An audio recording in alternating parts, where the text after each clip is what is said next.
What's up?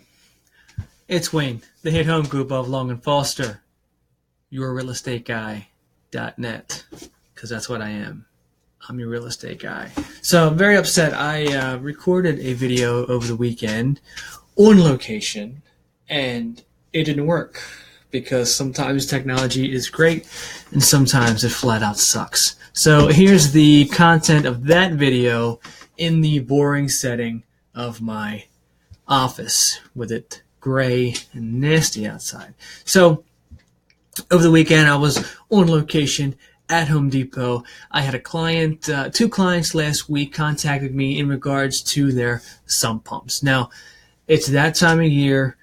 April showers brings burned up sump pumps. Check these pumps. They're just like anything else. It's mechanical. It's going to fail. They are going to fail. So basically, both clients got home. They hear this buzzing, this running. They go downstairs into their basement, and the sump pump is just running in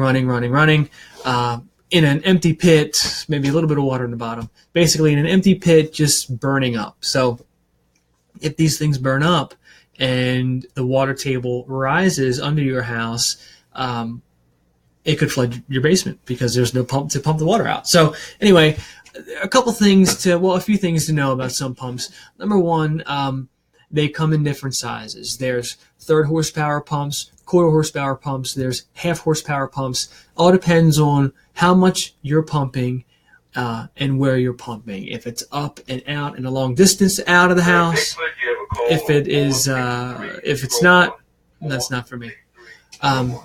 Thank you, teleconference person. Anyway, so the other thing to remember is the brand, the style of pump as far as how it is built. There are pumps that just sit right on the bottom of your pits, and there are pumps that are on pedestal pumps that are on rods. Basically, if you're going to have a pump that sits right on the bottom of your pit, make sure you've got a brick or so under it, or maybe a couple of some gravel or some rocks. You don't want to just sink that thing in dirt because it's going to suck up dirt and clog the pump, make the pump work harder. Make sure you've got a nice aeration of water flowing into the pump. As far as the pump switches themselves, so there are inline floats. The float is on a rod, and when the pit fills up, it pushes the float up and then activates the pump. There are also pumps that on the top of the pump, there's a tether float. It's kind of a bobber on a cord, and as the water fills up and the tether goes up, boop, activates the pump. It tells the pump that the pit is full of water, and it pumps it out. Now, these pumps are supposed to pump out with their own plumbing. They're not supposed to pump into the sewer line of the property, which I see all the time. That's how they did it back in the day. Now, rules won't let you do that. So they're supposed to pump out of the house, out of their own plumbing, their own trajectory.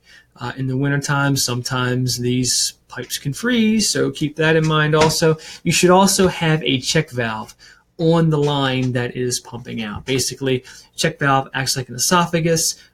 Inside the plumbing, there's a little check valve. The water pushes out so that the water cannot go back into the pit. The valve closes. If there were not a check valve in place and it was just an open line, the water would go up and come back and go up and come back, and then you just burn up your brand new pump. So the main rule of thumb here is check these pumps. When these clients got home, their pumps were running like Forrest Gump. They were just going and going and going. So check your pumps regularly.